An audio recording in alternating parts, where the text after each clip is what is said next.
رزق وسیع عطا فرمایا ہے۔ اگر میرا کوئی امت کا غریب ہو، غریب امتی ہو، اس کے پلے کچھ نہ ہو، مہمان آ جائے، میرے آقا نے فرمایا آر نہیں سمجھنی، شرم نہیں کرنا، دسترخوان پہ تم ساگ رکھ دو، رحمان بھی راضی ہوگا، رسول اللہ بھی راضی۔ اس لیے آقا علیہ السلام نے فرمایا جب تمہیں اللہ تعالیٰ مال اور دولت عطا فرمائے، اس مال اور دولت کا اثر تمہارے جسم پر دکھائی دینا چاہیے۔ یہ نہ ہو حضرت کروڑ پتی ہوں لیکن جناب اللہ سواری کے لیے سائیکل بھی نہ ہو، پہننے کے لیے جوتا نہ ہو، کپڑے خراب ہوں، حالت نازک ہو، ایسا نہیں ہونا چاہیے۔ جب اللہ مال عطا فرمائے اس کا اثر جسم پر نظر آنا چاہیے۔ اپنے جسم پر خرچ کرے، بیوی بچوں پر خرچ کرے، گھر کا ماحول اچھا کرے، جب وہ بچ جائے دوستوں پر خرچ کرے اور مہمانان رسول پر خرچ کرے، غریبوں یتیموں پر خرچ کرے، اللہ بھی راضی ہوتا ہے، اللہ کا رسول بھی۔ نہیں سمجھ آ رہی؟ اب سیدنا انس فرماتے ہیں کہ مچھلی، روٹی اور ساگ، تین چیزیں تھی دسترخوان پہ۔ اچانک پھر کیا ہوا؟ اب فرماتے ہیں فاکلا، بس دونوں نبی بیٹھ گئے، کھانا کھانے لگے۔ اے انس تمہیں نہیں بلایا؟ حضرت انس فرماتے ہیں نہیں دونوں سخی نبی تھے۔ فاطعمانی، دونوں نے مجھے بلا کے کھانا کھلایا۔ اب دسترخوان آسمانی، دو اللہ کے نبی، ایک سابقہ نبی، ایک موجودہ نبی، ایک امام، ایک نبی کا کلمہ پڑھنے والا۔ اب دسترخوان ایک ہے۔ وَإِذَا أَخَذَ اللَّهُ مِيثَاقَ النَّبِيِّينَ کا اظہار ہو رہا ہے۔ جناب الیاس نے محمد عربی کا دور پا لیا۔ اب آگے سنیے ہوتا کیا ہے کہ رب نے فرمایا تھا لَتُؤْمِنُنَّ بِهِ وَلَتَنْصُرُنَّهُ، اس نبی کا کلمہ بھی پڑھنا، اس پر ایمان بھی لانا، اس کی امداد بھی کرنا، اس کو امام بھی ماننا، اس کے پیچھے نماز بھی پڑھنا۔ اے جناب انس بتاؤ کھانا کھانے کے بعد کیا ہوا؟ تم نے تناول فرما لیا، انہوں نے بھی کھانا کھا لیا۔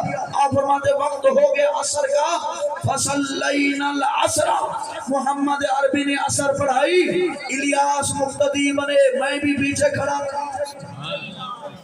گویا کہ الیاس علیہ السلام بتانے کے لیے آئے اے اللہ میں نے وعدہ پورا کر لیا۔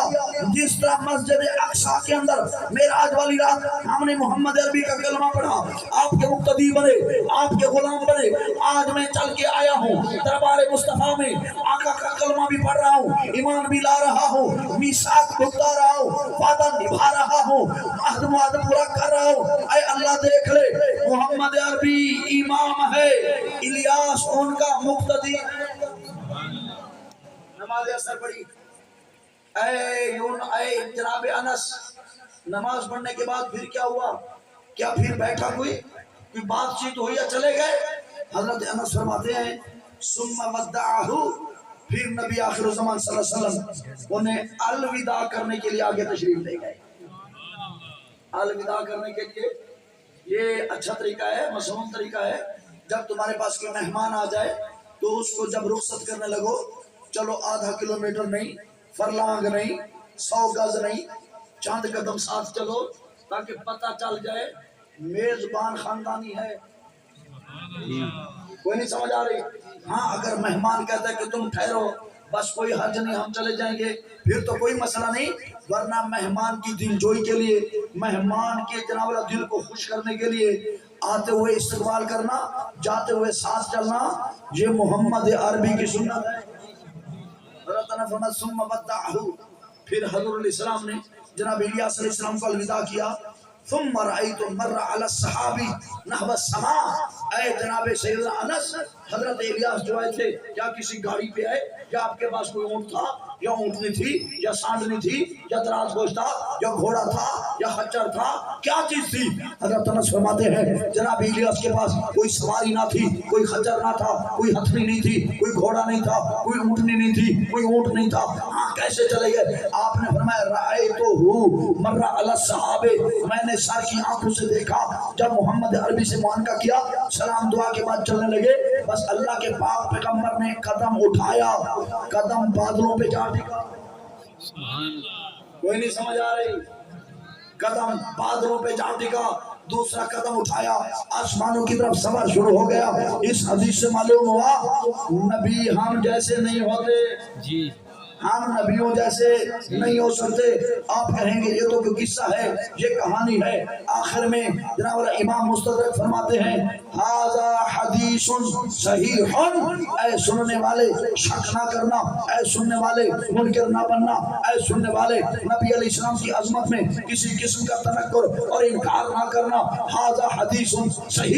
یہ حدیث صحیح نہیں ہے, یہ کمزور نہیں ہے, یہ موضوع نہیں ہے, یہ منکرت نہیں ہے, یہ حدیث صحیح ہے. کوئی نہیں سمجھ آ رہی؟ اس لیے حدیث بھی صحیح ہو, بندہ بیان کرنے والا بھی صحیح ہو, سننے والے بھی صحیح ہو, جگہ بھی صحیح ہو. پھر جو بندہ اعتراض کرے سمجھ لو عقل کا یتیم ہے. اس لیے ضرورت ہے اس عمر کی. اپنے پیارے حبیب نبی صلی اللہ علیہ وسلم کے ساتھ عشق و محبت کا اظہار کرو. اس سال 15 صدیاں بعد میلاد النبی کا جشن منایا جا رہا ہے. آقا کے ولادت کو, برتھ ڈے کو اب کتنے سال ہو رہے ہیں؟ 1500 سال. یہ جشن ہے 1500 سالہ. اس لیے اپنے گھروں پہ, مساجد پہ, ڈیروں پہ لائٹیں کرو. لوگ تمہیں کہیں گے کہ فضول خرچی ہو رہی ہے, کسی یتیم بچے کی شادی کر دیتے, مسکین کی شادی کر دیتے. اسی بھی تو آدھے ہوئے بندے دا پتر بان جلے سنی مرچہ لینے اے تھوڑیا چھوکی نے جوان تھی میں پہ گے, یہ یتیم کی شادی کر دیتے. پورا سال گزر گیا, تمہیں یتیمہ کی شادی یاد نہ آئی. پورا سال گزر گیا, تمہیں غریب کی بچی کی شادی یاد نہ آئی. جب میلاد آتا گیا تمہیں مسکینہ کی جناب شادی یاد آ گئی. ہم نے لائٹنگ کی, ہم نے دیگیں پکوائی, ہم نے جشن کے اظہار کیا, ہم نے عالم کفر کو للکارا کہ کافروں دیکھو 15 صدیاں گزرنے کے بعد ہمارا رشتہ ہمارے نبی کے ساتھ اسی طرح مضبوط ہے. تمہیں شادیاں یاد آ جاتی ہیں, خبردار تم اگر 5 لاکھ کی گھڑی پہنو پھر یتیم یاد کیوں نہیں آتی؟ کروڑ روپے کا ڈالر رکھو, تمہیں یتیم یاد کیوں نہیں آتے؟ کروڑوں روپے کا بنگلہ بناؤ, مسکینہ کی شادی کیوں نہیں یاد آتی؟ معلوم ہوا میلاد پہ یتیم بچیوں کی شادیاں یاد کرانا, مسکینوں کی شادیاں یاد کرانا, یہ ان کے دل کا مرہونہ ہے جس کا اظہار زبان کے ذریعے ہو رہا ہے. سنیو, 1500 سال بعد محمد عربی کا عظمت کے ساتھ جشن منا کر ثابت کر دو, ارے یہود و نصارا خبردار ہمارے نبی کے خلاف گندی زبان استعمال نہ کرنا, کیونکہ جس طرح رشتہ آج سے پہلے اپنے نبی کے ساتھ مضبوط تھا آج بھی اسی طرح مضبوط ہے. اس لیے جشن اس انداز میں مناؤ. یہاں سے جلوس لے کر 9:15 بجے تک دربار لال حسن پر پہنچنے کی کوشش کرو, کیونکہ ہمارے چکوک میں, ہمارے دیہاتوں میں نہ کوئی جنسیز کا دفتر ہے, نہ کوئی تھانہ ہے, نہ اور کوئی جناب دفاتر ہیں. اس لیے سروے میں نہیں آتے, شہروں میں جمع ہو کر اپنا پاور شو بھی کرو, نبی علیہ السلام کے ساتھ اپنا رشتہ بھی مضبوط کرو, اور گستاخوں کو بتلا دو ہمارا نبی سے رشتہ کل بھی مضبوط تھا آج بھی مضبوط ہے. ہم سنی کم نہیں ہیں, پورے عالم, پورے جہان کی سب سے بڑی برادری, سب سے بڑے مسلک والے اہل سنت و جماعت ہیں. کیا خیال ہے 12 ربیع الاول کو آؤ گے کہ نہیں آؤ گے؟ جلوسوں کی صورت میں سواریوں کو سجا کر 9:15 بجے تک پہنچ کر ثابت کر دو ہم محمد عربی کے مستانے ہیں, ہم شمع رسالت کے پروانے ہیں. میرے نبی سے میرا رشتہ کل بھی تھا اور آج بھی ہے. اس انداز میں آنا, باطل کو للکار کے آنا, کفر کو ذرا سمجھا کے آنا, گستاخوں کی آنکھ میں آنکھ ڈال کے آنا کہ خرچ ہم کرتے ہیں, تکلیف تمہیں کیا ہے.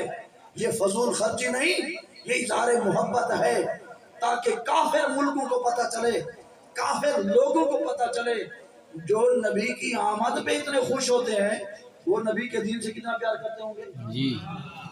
اس لیے یہ جشن پورے تذکر احتشام کے ساتھ منانا ہے. اللہ تعالیٰ کی بارگاہ میں دعا ہے, اللہ تعالیٰ ہم سب کی حاضری اپنی پاک بارگاہ میں شرط قبول و منظور فرمائے. بانیان محفل اور جملہ معاونین, اس مسجد کی کمیٹی اور اہل چک نے جو عقیدت محبت کے ساتھ یہ پروگرام بنایا, لنگر کا اہتمام کیا, اللہ تعالیٰ سب کے مال جان عزت ابرو میں برکت اور رحمت نازل فرمائے. اللہ تعالیٰ سب کی